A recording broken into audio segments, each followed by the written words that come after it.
Difficult.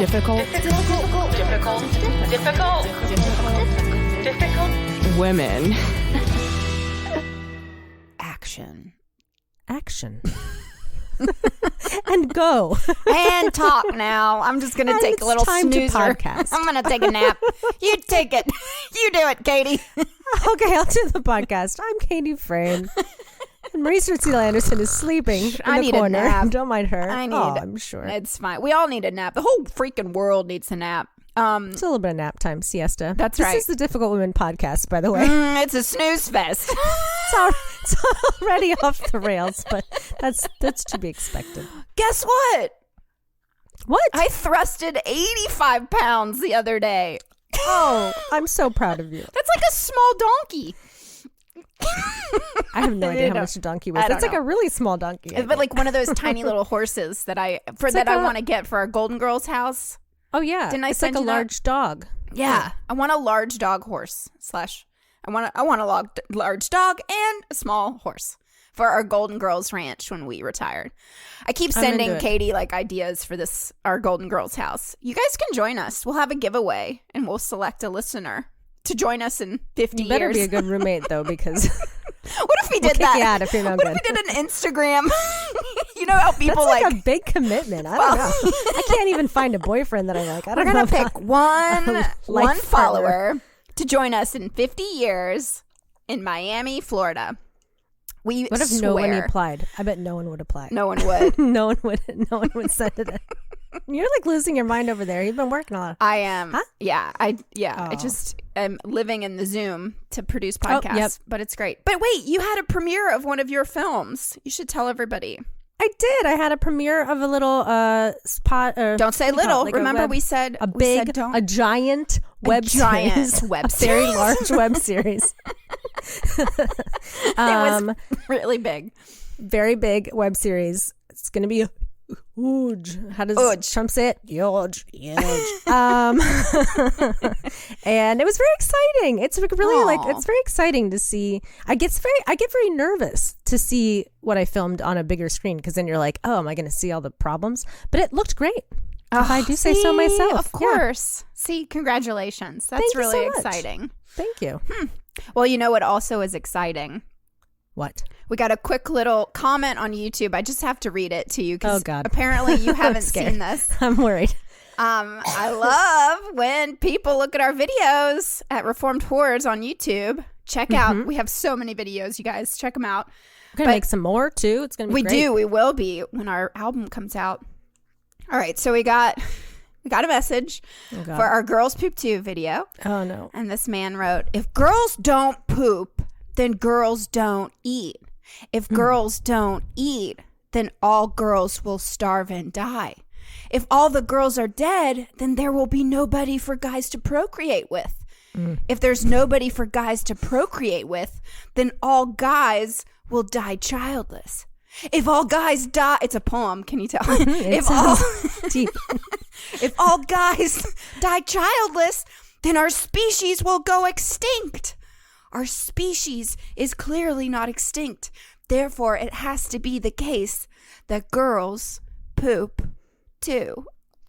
That's what the song was about. Thank you. That's very good. I think that's mansplaining to the nth degree on that one. Mansplaining. Oh God, isn't that ridiculous? That's so funny.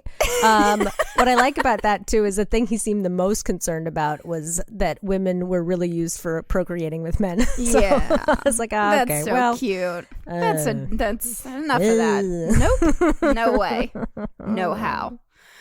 So do we have a surprise for you guys? It's not really a surprise because we've been telling you about it, but we have a month-long self-love challenge that's going to be led by our good friend, Lori Woolridge. We're so happy to have you back. Oh, I'm happy to be here. Thanks for having me. This is really exciting. It's so exciting. Can you please remind our listeners who you are and what you do? I am a certified spiritual life coach and an intuitive love connoisseur, as I like to call myself. So I basically help people, mostly women, understand who they are on a soul level. And because your soul is love, help you understand what love is, and through all your different kinds of relationships. So that's basically what I do. I'm an angel scribe. I channel messages from the angel realm. I'm an author. I'm a speaker. And right now I'm also in the gym trying to be a bodybuilder. I mean, Ooh, me too. Kind of. I've been thrusting. Exactly. I'm felt not, and by bodybuilding, I mean get my behind off the floor and up to where it's supposed to be. Love it. I'm doing that with my tits. There you go. That's a lost cause for me, but there you go. Because confidence is Mother Nature's push-up bra. So just what you say. Love it. Love it. This is Amazing. why we love you. And for those of you that don't remember, I actually went through Lori's program, and the reason why we're so excited about it is it really, really had a huge impact on the way I see myself and my relationships with other people now. And so I just want to make sure that we give you all the opportunities to learn from her as well. So we're going to be doing a week by week program with y'all if you are interested in joining us. So tell us about this program that you've developed. Yeah. So, February is the love month, and we get caught up in it so much because of that, day on the 14th, Valentine's Day, where we either decide we're losers or winners based on who loves or doesn't love us. And so what this program really does, it's 4 weeks, one thing to do every day, but each week is taking you through kind of the paces of developing a habit of loving yourself within a relationship with yourself. Because, we don't think of self when we think of relationships. So we are asking our listeners to join us for this 28-day challenge of loving yourself, right? So everyone can go to your website. Really easy to join. There's no cost.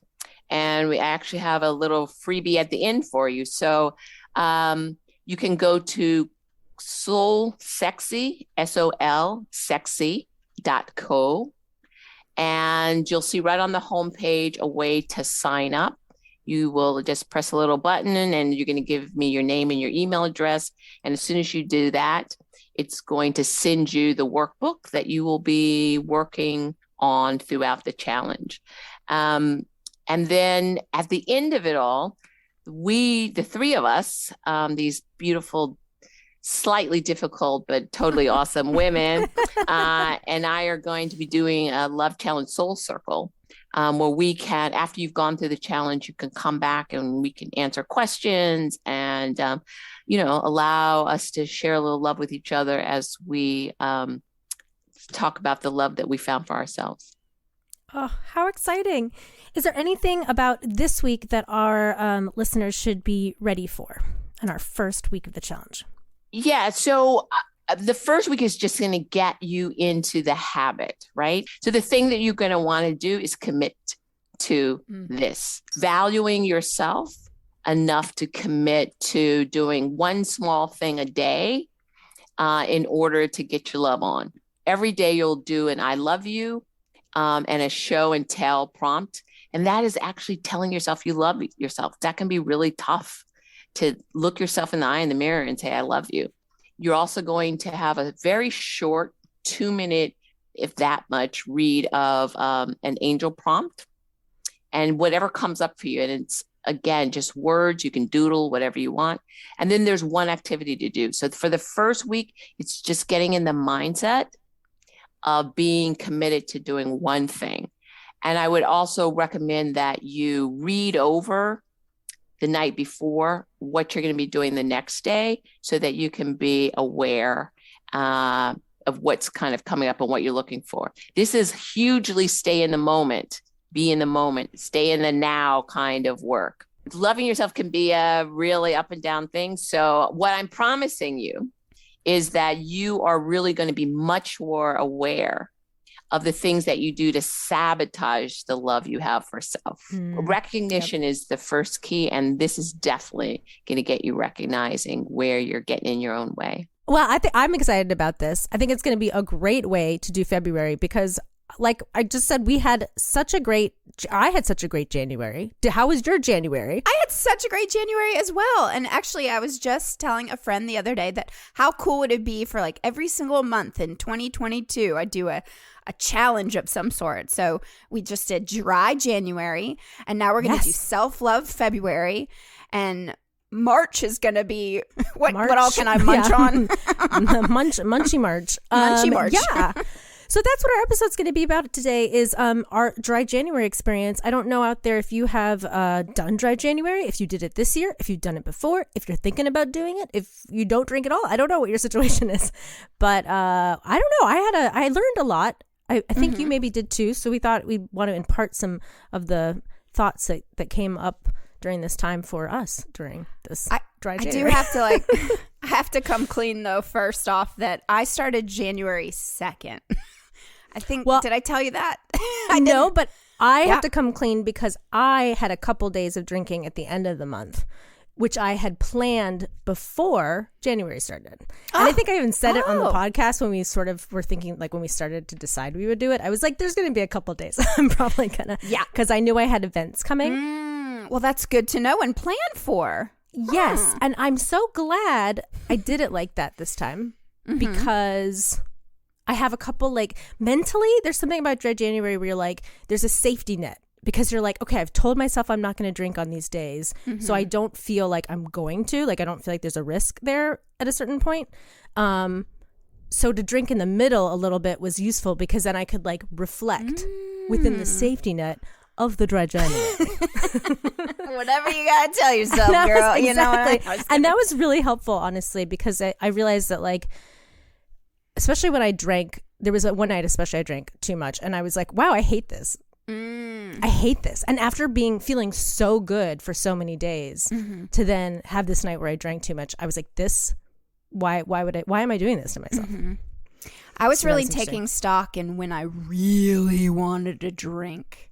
Like, and just why did I feel like nothing else would make me happy other than a martini or or red wine or, I mean, I just, there really is like any kind of stress from work or the pandemic or, my love life. I just wanted to drink, but I didn't. I resisted, but that's very good. I came up with some tricks. So what were some of your tricks? Club soda. That's a good trick. Club soda in a wine glass with a fresh squeezed lemon.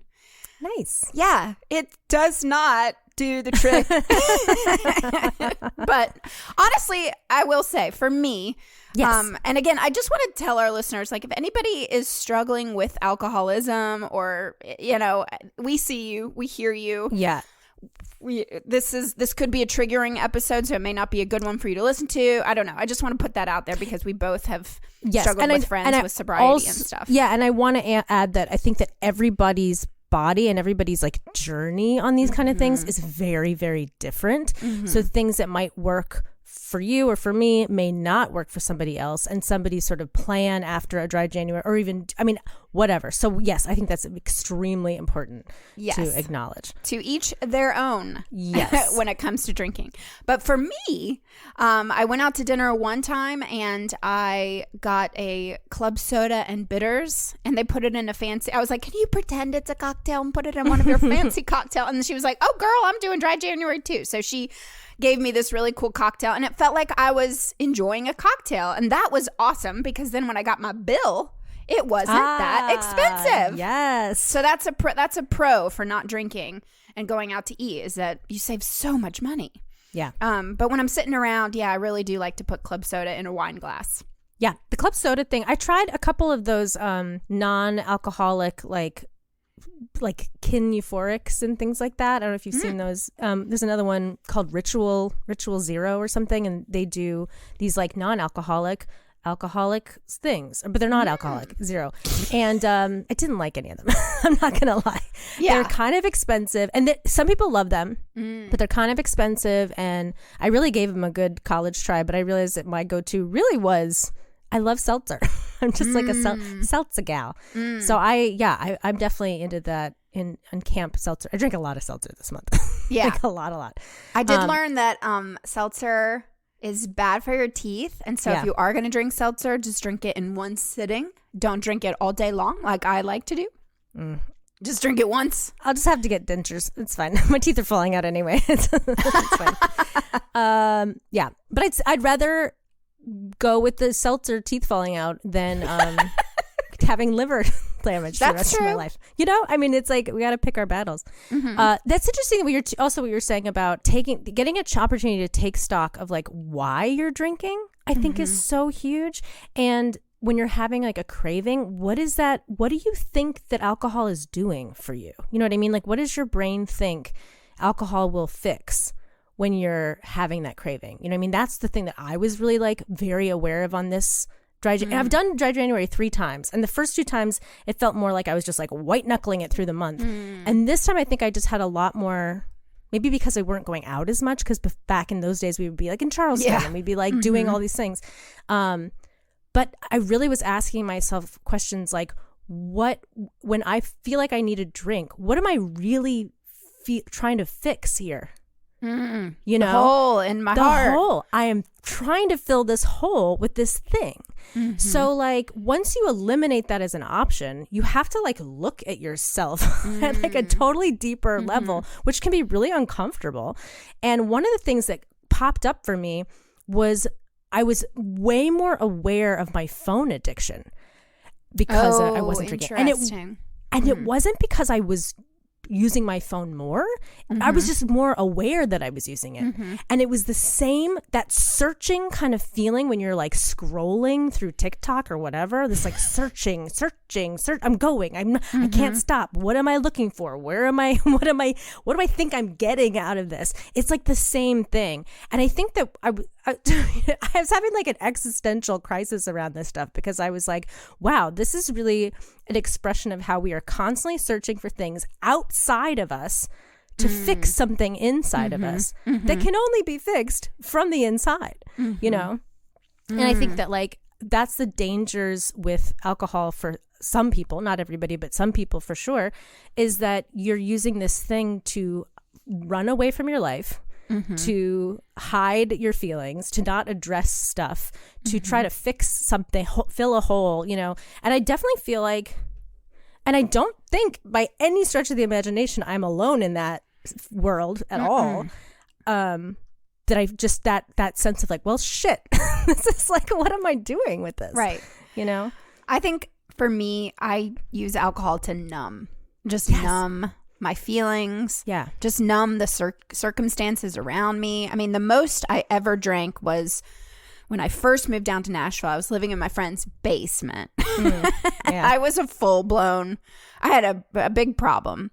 I was smoking tons of weed and I was so depressed. But I'll tell you, the most fun I ever had was just getting shit-faced. Like out of my days during the pandemic of working, I'd work all day long, and the entire time I would just think, yeah, but you get to get drunk tonight. Yeah. Woohoo, by yourself in a friend's basement. Like it was just such a sad existence. But it took me then I finally moved into my own place. And that first week I went through, so I don't have recycling for my apartment, but my parents do. And so it actually, to see the amount of bottles I had after a week of living alone, because I had to bring them over. I'm a huge recycler, and I know I could, as an adult, take them to the recycling center myself. But my parents have a really cute recycling type thing downstairs in the garage. So I brought over all my bottles. I had so many wine bottles from 1 week of living alone. And that was the first time I was like, okay, you are trying to really hide from something. What is going on? And that was just like, I mean, I feel like everybody was feeling it and still are feeling it. The stress of the pandemic. For sure. Drinking is up 30% since the pandemic started. Yeah. And it's because we're just trying to numb the stress and anxiety that this fucking bullshit has caused. Totally. And the thing about it that's like too bad, and I am 1,000,000% in that camp. So I mean, I'm on my journey right now trying to figure out where alcohol fits or doesn't fit into my life anymore. Because one of the things that I found on this dry January for me was like, I'm getting disenchanted with alcohol. And I'm starting to be I'm so glad you said that. Yeah. I just feel like this is why I was really glad that I had these like kind of quote unquote slip up days that were planned slip up days, because I was like, wow, this sucks. I'm not really enjoying it while I'm doing it. I'm certainly not enjoying the way I feel the next day, you know? And what is it that I think it's doing for me? And it's like, yeah, I have fun. Like, you know what I mean? There are moments where I feel like I'm having fun. But then the question is it the alcohol that's making me have fun? Or is it like the fact that I'm out with people that I like? You know what I mean? Right. And like, how much does it mean? And I will say, I was like, why did I drink as much as I did that one night that I went out? Why did I drink that much? Because I remember very clearly in the middle of my second glass of wine, I was like, I don't want any more. I was like, I don't want any more. But I felt pressure totally internally. No one was telling me anything. But I felt like if I don't keep drinking, that'll be the end of the night. And right. I don't want to go home by myself. I don't want to go home. I don't want to go home. Yeah. And so then you kind of pass a certain point where like you're so drunk, you're like, this kid, you know what I mean, whatever. But I consciously, in the middle of a second drink, said, I don't want any more of this. And then I drank more anyway. And I kept going anyway. And not because I was like, I just need one more drink. It was the opposite. I was like, this is making me feel like shit. But the social pressures feel so big, especially I think in like New York City and I love bars. I love bars. I love being in a bar. I love a good dive bar. I love bars. I love the like gritty sadness. Oh, give me some peanuts too. Like drinking a Bud Light and opening peanuts and throwing the shell on the ground. Like there's nothing. I love that. I love listening to music and yapping on to people I may not agree with, but then have some really great conversations. I don't know. Yeah. But so then the question is like, can I be then in a bar anyway? And maybe have one glass of wine and then some seltzer. Like, why do I have to have a million drinks to feel like I have to be there? Do you know what I mean? So then the next time that I drank, I was trying to explore that a little bit. And what I did, and this actually worked pretty well, and I would move forward with this, is that I would order like a drink, like a glass of wine, and I'd order a seltzer at the same time. And then it would take me much longer to get through that first round. And then I think if I could go back and do it differently, my second round, I would have just ordered a soft drink, like a seltzer. And then on the third round, if I felt like I wanted another glass of wine, I think I would have then ordered the next glass of wine. And then I would have already been 3 rounds in, very well hydrated, and only like 2 glasses of wine. You know what I mean? So, I mean, just like trying to come up with, and it's so sad you have to like have strategies like this because it just feels like, I feel like it can feel like it's gripping onto your life in this crazy way. And it's just like a beverage. Like this beverage has like so much power over us in these weird ways. And that is like something I don't want to feel anymore. I don't want to feel like I'm under, I have no, that it's controlling me on any level. I don't ever want to feel anymore like, I have to have a drink. I want it to be like, I'm going to choose to have a drink or not today, you know? Right. Well, I tell you, I went on a couple dates at the beginning of the month and, I wasn't drinking. And it really allowed me. So the person I went out with wasn't drinking also. And I think to honor like the fact that I was doing dry January, which was really polite. But then it was great because I felt like we were really able to have a good conversation, open and honest, without booze involved. So you really got to know a person. I mean, I'm of two minds because, like, gosh, alcohol really helps people loosen up. So I did miss it for like, especially for a first date, honest, because you're like a little nervous or like, oh God, what are we going to talk about? And you just start drinking and then, word vomiting. But it was great because I was just like so coherent. And I remember one date, it was like we had dinner and then like by 8:30. Actually, we were done with dinner and like it's not like we were going to go to a bar or anything because I don't drink. And I literally was like, oh, it's great because I'm watching A Discovery of Witches on Amazon so I could get home and finish. And I was like, you said that out loud. And you're not drunk. And, but then I was like, fuck it. This is who I am. I'm like this. I love fantasy type stuff on Amazon. I like witches and wizards. Like, here you go. And I could just like be myself completely and unapologetically, like, and confident too. I think that alcohol again is like numbing and it's hiding and it makes me just like maybe even like put on airs. So maybe going forward on dates I won't drink. We'll see. Or I mean, like, maybe it's different every time. I mean, I think that, like, that's the thing is case it to doesn't case. have to. Yeah. And I know from my prior experience, like, you can have like a plan moving into the next month that, like, because I'm saying all this, like, I don't really want to drink so much. And like, what's going to happen? I don't know what I'm going to end up really doing, like, I really don't know what's going to happen. But, or I really like the idea of being a person who, like, really doesn't drink much at all normally, and then has, like, if they're going on a date, you have like a glass of wine. Oh, you loosen up a little bit. You get to know you're not obliterated though, and like you're not, you know what I mean? You're not in the streets screaming at a church like I tend to do when I'm like wasted. So it's just like Their last date. I don't need to do that anymore. Yeah, I don't need to be on the streets screaming and potentially getting arrested for some like disorderly conduct. I don't need that. Don't need it in your life. Be gone, No, Satan. I really don't. Yeah. I really don't. Well, I tell you, the biggest benefit has been my face. My face Yes. is debloated. My cheekbones are popping.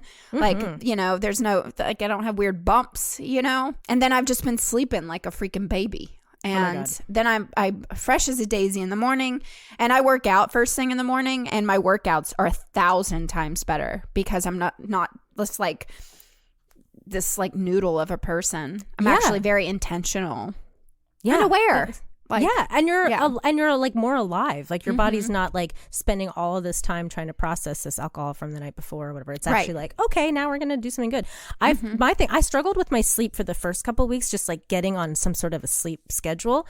But even when I was struggling, my sleep quality was so much better that like there was one night I didn't get to bed until like 5 a.m. because I just was like, like I just couldn't sleep. And then I had to be up a couple hours later. So I got 4 hours of sleep. And I remember being worried when I woke up, like, oh God, am I going to be like in trouble today? No, I felt great because I was like, I got real sleep, even though it was only 4 hours. So that's not usual for me. Even if I have like one glass of something, it disturbs my sleep enough that it's not, that's not happening. I have a rash that went away. I was really. I had this rash forever. Yes. Wow. The rash is gone. I lost 6 pounds. Oh, by doing nothing. Oh, except yeah. not drinking. That's the most. That's great. I still weigh the most I've ever weighed in my entire life. But muscle, baby. I mean, again, it's different. That's different for everybody too. And muscle, yeah, and it's definitely muscle that you're gaining because you're working out. I think for me, it was like I just wasn't ordering 2 dinners every night. Right. Like I was doing. I love 2 dinners. Yeah. Oh God, but I don't need it. I don't need 2 dinners. Right. And I was cooking a lot more. Yeah, cooking. Oh God, but yeah, I do miss that glass of wine while cooking. That's a fun thing. But I put seltzer in a wine glass and did the same thing. Another big thing for me is that I don't dream often. I had so many dreams this month. Oh, interesting. So many. Last night I woke up laughing. Full on laughing in my dream, nice. and then woke up and was like, that was terrifying.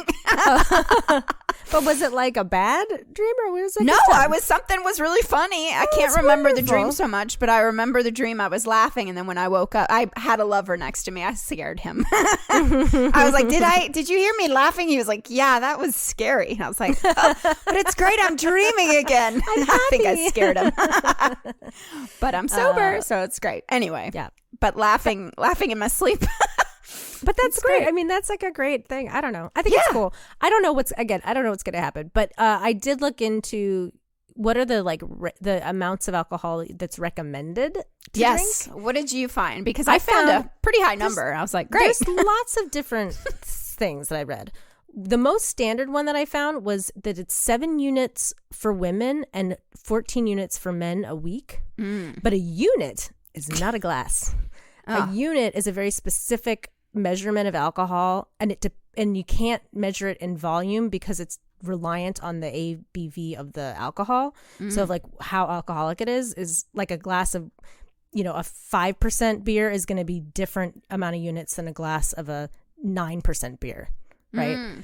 So, but to give you an average idea of what it would be, they said like a 5% beer for a man, 14 units would be like 6 pints of beer a week, and for women it'd be half that, so it'd be 3 pints of beer a week, and that would be like their suggested amount. And then I saw another thing that said the suggested amount was for everybody was 2 to 3 glasses a week. 2 to 3 glasses of something a week. Okay, well, I like mine more. Sure.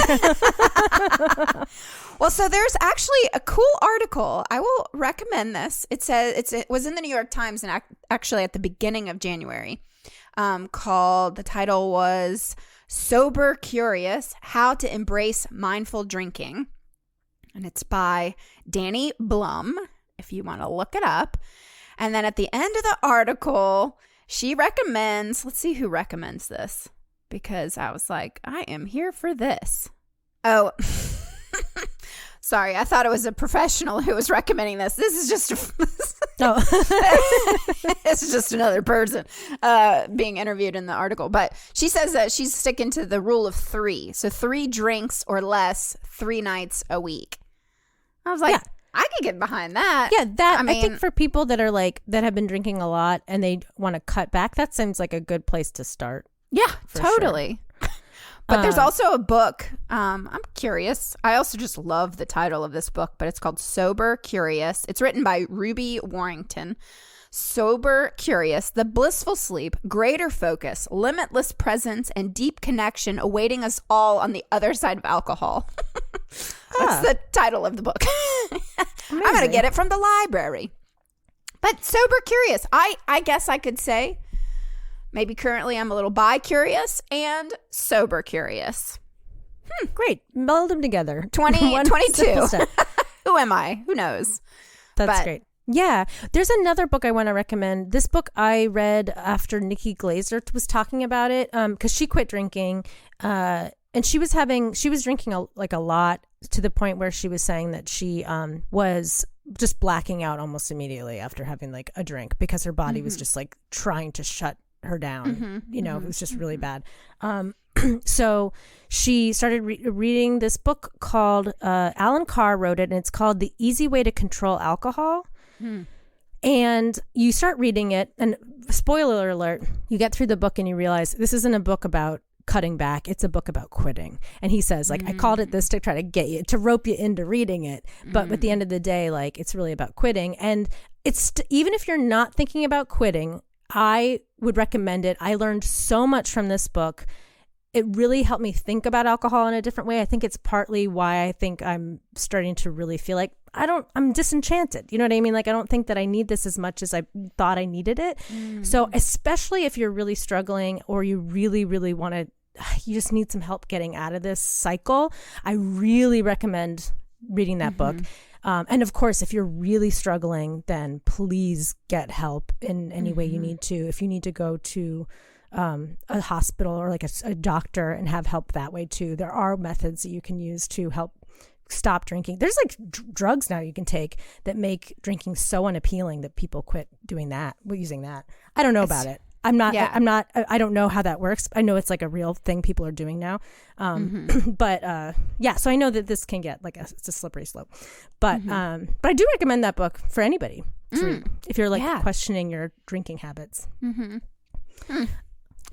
Look at us. We're growing as humans. My skin looks good. Don't have a rash. It's always good. My tooth did fall out the other day, but it's fine. That's fine. I put it back in. We got it back again. It's not a big deal. I don't think it had anything to do with the not drinking.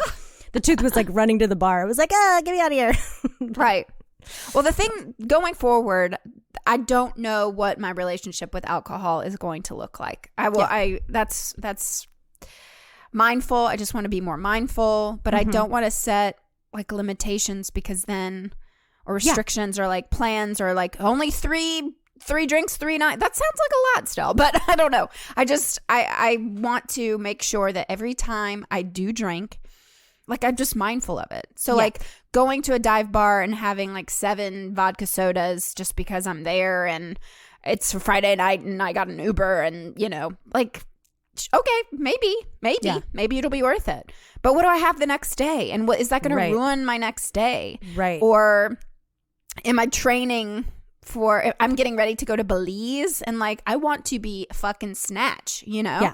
I'm already snatch, but I want to even more, but like, let's be more mindful. I'm telling that to myself. Yeah. I have to say too, like you don't realize when you're kind of rolling along on your, even if it's like I had cut my drinking back anyway, but I was still drinking pretty consistently, like even if it was like a drink or two a day, or I'd have a couple of days off, but then I get wasted on one weekend or whatever, and it was pretty consistently happening like that. You don't realize how bad a hangover is until you haven't had one for like a month. And then you're like, well, Jesus fucking Christ, why? Right. Why Right. Why does this exist even?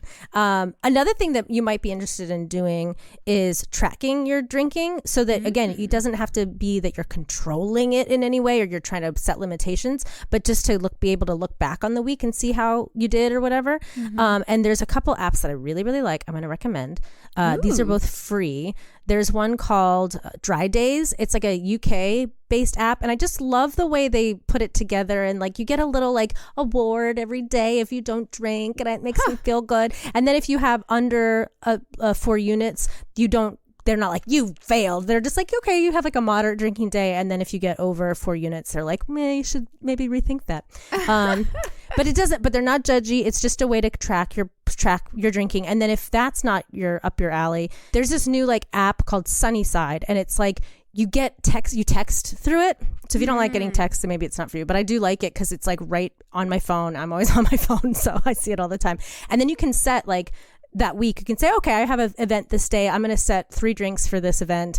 I'm going to set 0 for the rest, for this part of the week. But then I'm going to set 2 because I might want a glass of wine at home after work on this day. You know what I mean? So you can sort of see what you set yourself up for, and then see, am I hitting those marks or am I not hitting those marks? If I'm not hitting them and I really wanted to on Monday, but on Friday I'm like way off, what happened that week? Why am I off? And then you can really be checking in on yourself and being mindful in a way that's really good. So I like that. It helps me, like, because otherwise you like can lie to yourself and you can be like, I didn't drink that much this week, and you're like, oh, I actually, feel like tracking is very smart, and then you just hold yourself accountable. That's all. And even if it's not even about holding yourself accountable, if it's just being aware, just so you're not lying to yourself. Because what is the point of lying to yourself? Right. Lie to your friends, whatever. I don't care. Don't lie to yourself. You can tell them like, I didn't drink that much, but just know for you. Lie to your friends and family. It's fine. Don't lie to yourself. All right. This is straight vodka. Oh, good. Just kidding. I'm glad. JK, it's just water. Yeah. Oh, good. I can't wait. Yeah, I'm trying to decide like when, so I haven't broken the seal yet. So when am I going to have? Yeah. And it can be a really fun, enjoyable thing. So I get it. Yeah. Too. It's going to be great. I don't know. Yeah. Well, maybe we should do like a check-in at the end of February. Oh, yeah. We'll see what happened. What happened? Oh, I lost my house. I'm living on the street. It's fine. Don't worry about it. Don't look at me. Man. I mean, it's a miracle, though, that we made it through New York, like in our 20s and into our 30s. Like that we're not dead? Yeah. Yeah. Like totally. I'll never forget. Like I was in a cab on the Brooklyn Bridge and opened my door while driving. Probably, the guy was going 45 miles an hour. I opened the door to puke, hanging out on the bridge. And he was like, anyway. I got so many stories like that. So many stories. Just because I was just drunk having a good time. Because New York is so fun. Yeah. So fun. And also being on tour and stuff. I mean, like we were just, and there was a time where like we were not getting on stage without having at least one Bud Light. Yeah. You know? It's true. And it was like, in some ways I started to think like, do I have to have this to be funny? And then I remember I did my first show January and we did a show and I was like so scared and it went fine. I was like, oh, thank God. It's not like a miracle elixir it's the funny. I'm not. I remember that show too because I was like, oh my God, she's not drinking. Like this isn't going to be as fun. And I think it was more fun. Like it was really fun. It didn't matter. It just didn't matter. There was also, I will mention that there was one show we did in Charleston. I was doing the Dry Day, and we thought, okay, well, we'll talk about it on stage a little because it'll be funny or whatever. And what I didn't expect was when we mentioned it to have 300 people booing me to get all together. Oh yeah, they did. And boo. that did not feel good. That did not. It's not. No matter what it is, it never feels good when you have a room full of people booing you. And I was like, wow, our relationship with this country's relationship with alcohol is fucked up. If you're booing me for trying to take care of my health a little bit, right? God. Yeah, I wonder where we get that social pressure from. Yeah, I wonder. America. Anyway. Lord. Yeah, but I'm very happy. I'm hopeful for, and I wanted to mention too that one of my resolutions was this like year of health thing, and I think that this is like is such a good way to start that off, and like just trying to be again mindful of what I'm putting in my body. Mm-hmm. You know, yeah, and who I'm putting in my body. Yeah. Anyway, so we'll see. Well, write us in. Let us know. Did you make it through dry January?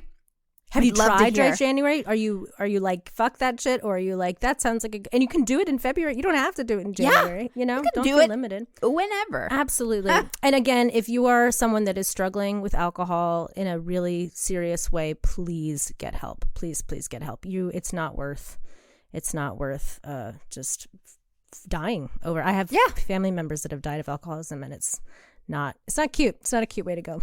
No, it's not. No. Well, thanks for listening, you guys. Have one for us.